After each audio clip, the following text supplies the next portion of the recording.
আমি যতখানি আইডিয়া দিছি অতখানি আইডিয়া থাকলে যে করে নিয়ে খুব ভালোভাবে কাজ করা যায়, এই জন্য যে করে স্টার্ট করলাম। ঠিক আছে, তারপর আমরা জাভাস্ক্রিপ্টে আরো অনেক কিছু দেখবো। না,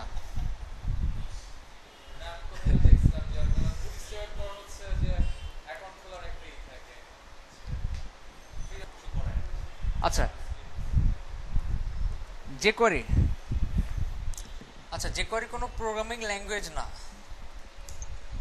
jQuery is not a programming language. Okay, jQuery is just a framework like Bootstrap. Sorry, like Bootstrap বলা যাবে না, just a framework and JavaScript library. JavaScript দিয়ে মূলত jQueryটা তৈরি করা হয়েছে, এর জন্য এটা একটা jQuery, এটা একটা ফ্রেমওয়ার্ক। কিসের ফ্রেমওয়ার্ক? জাভাস্ক্রিপ্টের ফ্রেমওয়ার্ক। বুটস্ট্র্যাপ সিএসএস ফ্রেমওয়ার্ক কেন বলা হয়? কারণ এটা সিএসএস দিয়ে তৈরি করা হয়েছে। এটাকে জাভাস্ক্রিপ্ট ফ্রেমওয়ার্ক বা জাভাস্ক্রিপ্ট লাইব্রেরি বলা হচ্ছে কেন? এটা জাভাস্ক্রিপ্ট দিয়ে তৈরি করা হয়েছে, এটাকে জাভাস্ক্রিপ্ট ফ্রেমওয়ার্কও বলা যাবে। ঠিক আছে, আচ্ছা যেহেতু এটা বুটস্ট্র্যাপের ওই ইফেক্টগুলো ইউজ করার জন্য যে করে লাগে, সেহেতু পুরোপুরিভাবে জাভাস্ক্রিপ্ট ফ্রেমওয়ার্ক না। আচ্ছা জাভাস্ক্রিপ্টের আর কি কি ফ্রেমওয়ার্ক আছে? যে করে ইউআই ধরতে পারেন, তারপরে নোড জেএস ধরতে পারেন, অ্যাঙ্গুলার জেএস ধরতে পারেন, তারপরে ধরতে পারেন রিঅ্যাক্ট জেএস, মেটিওর ধরতে পারেন,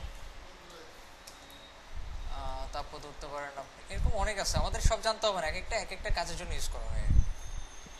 আমরা মূলত অ্যাঙ্গুলার জেএসটা মূলত আপনার ডাটাবেস থেকে অনেক ইনফরমেশন নিয়ে আসার জন্য অনেক সময় ইউজ করা হয়। একটা ফর্ম আছে, সেই ফর্মটাকে একটু ডাইনামিক করার জন্য ইউজ করা হয়, না দেখানো ছাড়া মানে বুঝাতে পারতেছে না। তা আগে যে করে এটা দেখি আমরা। যে করে ইউজ করার জন্য আমাদের আগে jQuery.com এ যেতে হবে। বুঝতে পারছি? কই যেতে হবে? jQuery.com এ যেতে হবে, যা ডাউনলোড jQuery হচ্ছে একটা ফাইল, যে ফাইলের মধ্যে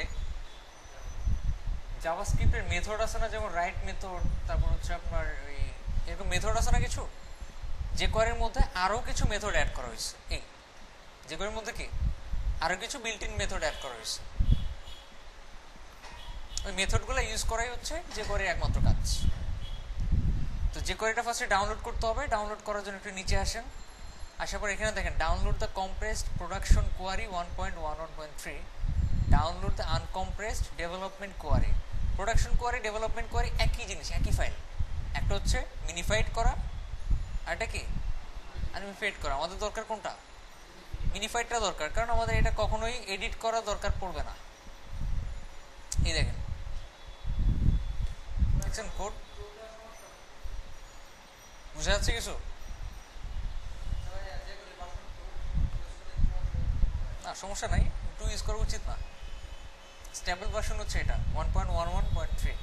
আচ্ছা ভার্সন রিলেটেড একটা কথা বলি, দেখি আপনারা বুঝেন কিনা। 1.8, 1.9, 1.90, তারপর মনে করেন যে 1.89, তারপরে মনে করেন 1. Sorry, suppose 1.11.4, 1.23, 1.0, 2.0, 2.52। এখানের মধ্যে সবচাইতে পুরনো ভার্সন কোনটা বলুন তো? সবচাইতে নতুন ভার্সন কোনটা?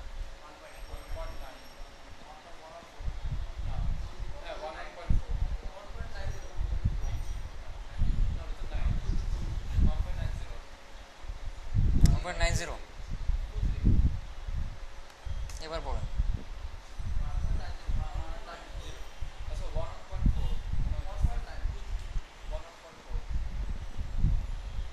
বলেন বলেন, এখানের মধ্যে সবচেয়ে লেটেস্ট ভার্সন কোনটা?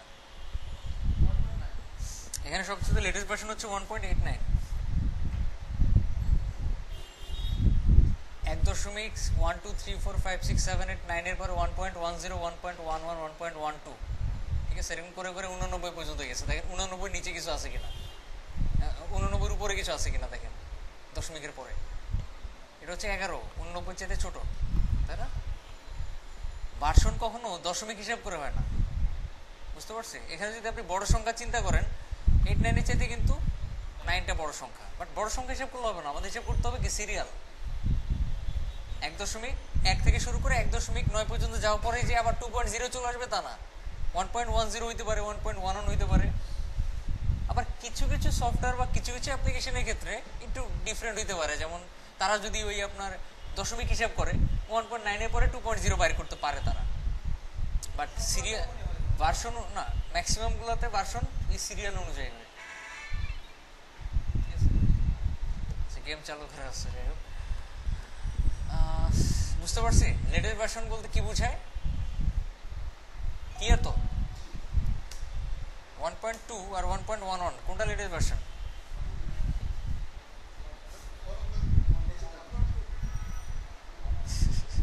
এইমাত্র কি বুঝালাম? 2 এর পরে 3 4 5 6 7 8 9 10 পরে 11 বের হয়েছে, তো লেটেস্ট কোনটা? 11টা।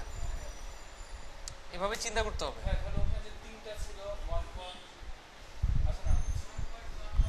ওটা মনে করেন তাদের শখ উঠছে, এর জন্য 11 পরে আরো বের করছে। 1.11 পরে 1.11.1 11.2 11.3 হইতে পারে, 11.9 বের করে পরে আবার 11.1.1 এরকম বের করতে পারে, বুঝতে পারছি? এটা তাদের নিজের উপর ডিপেন্ড করে। তো 1.11.3 এর পরে 1.11.4 বের হয়েছে, বের হওয়ার কথা না, 1.11.3 পর্যন্ত বেরিয়েছে তাহলে, ঠিক আছে? আচ্ছা, আমরা যদি নর্মাল ভার্সনটা দেখি তাহলে দেখবো এরকম, এই যে খুব সুন্দরভাবে সাজানো গোছানো ভাবে কোড করা। আর যদি আমরা মিনিফাইড ভার্সনে যাই,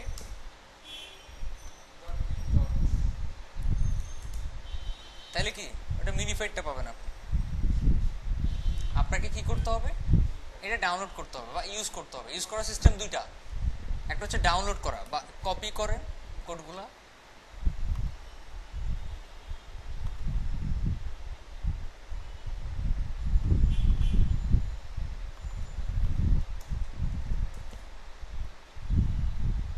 কপি করে আপনি এখানে একটা ফাইল তৈরি করতে পারেন, jQuery.js কিংবা যে কোনো নামে একটা ফাইল বানাইলেন, তার ভিতরে কোডগুলো দিয়ে দিলেন, এইভাবে করতে পারেন। এইভাবে যদি করেন তাহলে আমাদের নেট লাগবে না jQuery ইউজ করার জন্য। এই যে মনে করেন আমি index.html বানাইলাম একটা, আর কি jQuery.js এর ভিতরে এই কোডগুলো দিয়ে দিলাম। এই কোডগুলো কোথা থেকে পাইছি, jQuery.com এ যাওয়ার পরে ডাউনলোডসে ক্লিক করছি, ডাউনলোডে ক্লিক করার পরে একটু নিচে এসে এখানে ক্লিক করছি, যে download the compress production query 1.11.3, ঠিক আছে? ক্লিক করার পরে এর কোডগুলোকে কপি করছি, কপি করে কি করছি, এই ফাইলের ভিতরে দিয়ে সেভ করছি। এবার index.html-টা যদি ওপেন করি,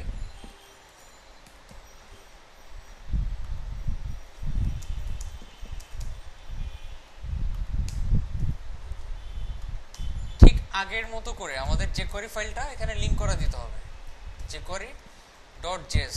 এটা পারফেক্ট সিস্টেম না, পারফেক্ট সিস্টেম হচ্ছে হেড ইউজ করা, কিন্তু হেড ইউজ করলে কাজ করবে না, এজন্যই পরেতে লিখলাম। কাজ করাইতে হবে কিভাবে, পরে দেখাইলে তখন হেডে লিখবো আমরা।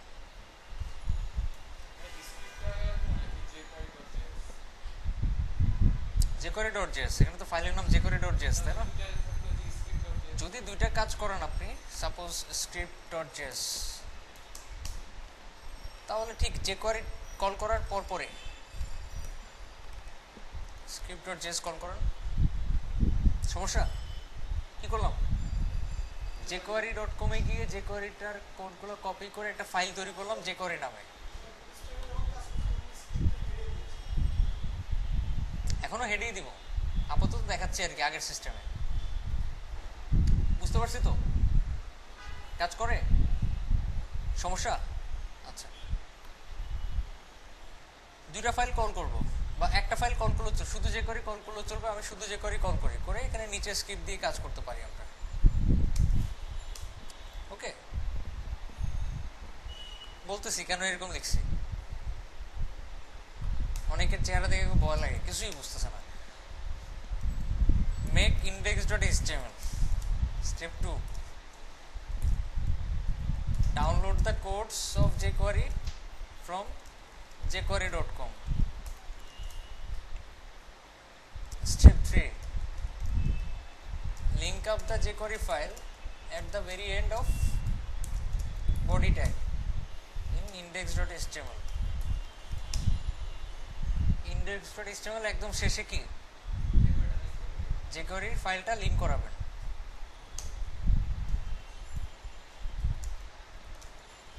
link up another script file under jQuery file বা jQuery line linked up line, মানে এই যে লাইনটা লিংক আপ করেছি, যে স্ক্রিপ্ট লিংক আপ করেছি, এটা ঠিক নিচে কি আলাদা একটা ফাইল করে লিংক আপ করতে পারেন, কিংবা অথবা অর, ঠিক আছে,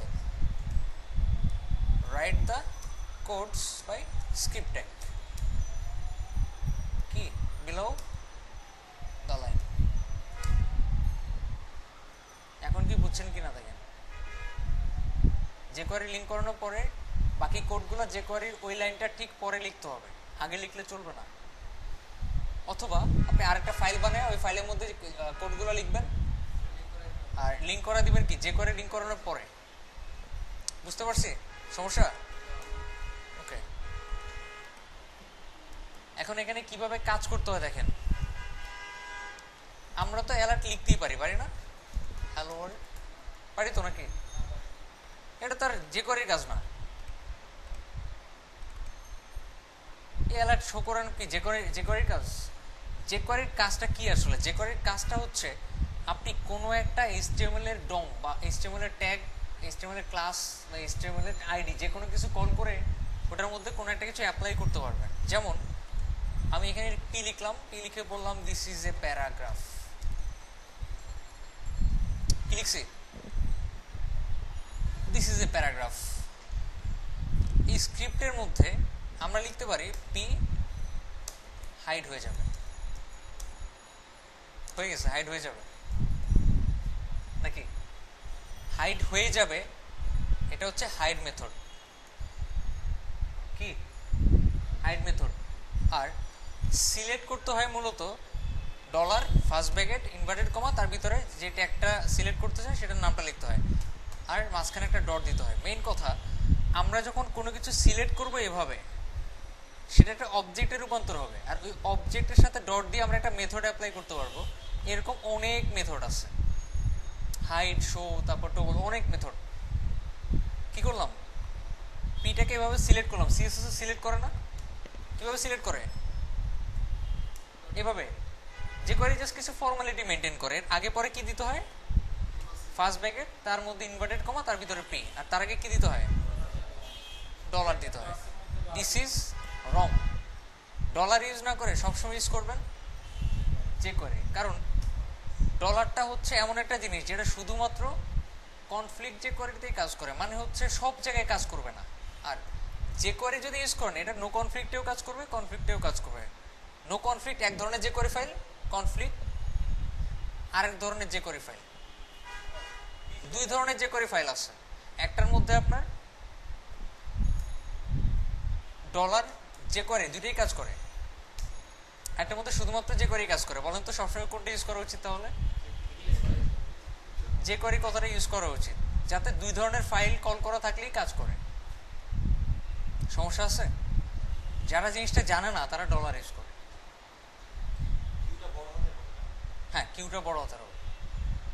তার মানে কি, আপনাকে যা জানায় রাখলাম, এখানে ডলার দিলেও কাজ করে।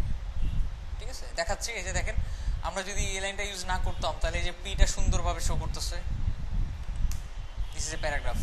আর যদি আমরা এই লাইনটা ইউজ করতাম, যে পিটাকে সিলেক্ট করছি, সিলেক্ট করে এটার সাথে ডট দিয়ে হাইড মেথড অ্যাপ্লাই করছি, হাইড, হাইড হয়ে গেছে।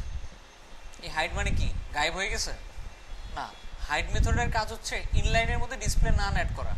এই ডিসপ্লে নান এটা ছিল আগে নর্মালি। পি এর মধ্যে আমরা style equal display none add করছি। আমরা ওই সিলেক্টরটাকে সিলেক্ট করে হাইড মেথডের সাথে অ্যাপ্লাই করছি, অ্যাড করছি। এই অবজেক্ট থেকে হাইড মেথডটা বের করছে, এই জন্য কি ওটা হাইড হয়ে গেছে বা ডিসপ্লে নান হয়েছে। ব্যাপারটা ক্লিয়ার? আচ্ছা, তো ফার্স্টে বুঝতে পারার কথা এতক্ষণে, ফার্স্টে আমাদের সিলেক্ট করতে হবে, এরপর একটা মেথড অ্যাপ্লাই করতে হবে এটাতে।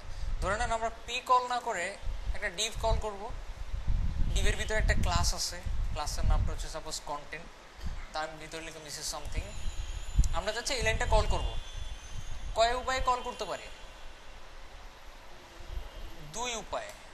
এক উপায় হচ্ছে শুধু ডিভ নেওয়া, আর উপায় কি ডট কন্টেন্ট নেওয়া। কোনো সমস্যা?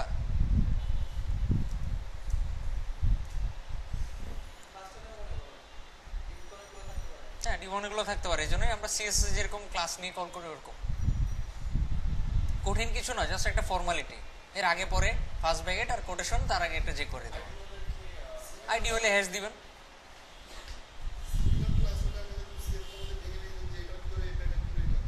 হ্যাঁ, তাহলে স্পেস দিয়ে সিএসএস এ যেভাবে সিলেক্ট করেন সেম জিনিস। সিএসএস এ যত উপায় করা যায়, সিলেক্ট করা যায়, সব উপায় এখানেও সিলেক্ট করা যায়। জাস্ট কোটেশনের মধ্যে লিখে দিলে চলবে। সমস্যা আছে? আচ্ছা, ডট দিয়ে ধরে নেন আমি এখানে অন্য কোনো ফাংশন বা অন্য কোনো ফাংশন না মেথড অ্যাপ্লাই করতে চাই।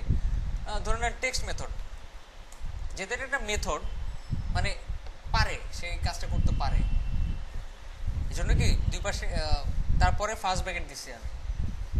শুধুমাত্র টেক্সট লেখা মানে হচ্ছে সে এটার ভিতরে কন্টেন্টটাকে ধরবে। আর যদি আমি এটার ভিতরে কিছু লিখি, যেমন this is another text, another something, তাহলে টেক্সটের ভিতরে যা লিখছি সে এই জিনিসটাকে রিপ্লেস করে এইটা বসায় দেবে। ব্যাপারটা ক্লিয়ার? আমাদের কাজ হচ্ছে কি কোন ফাংশন কোন মেথড দিয়ে কি কাজ করে এটা জানা।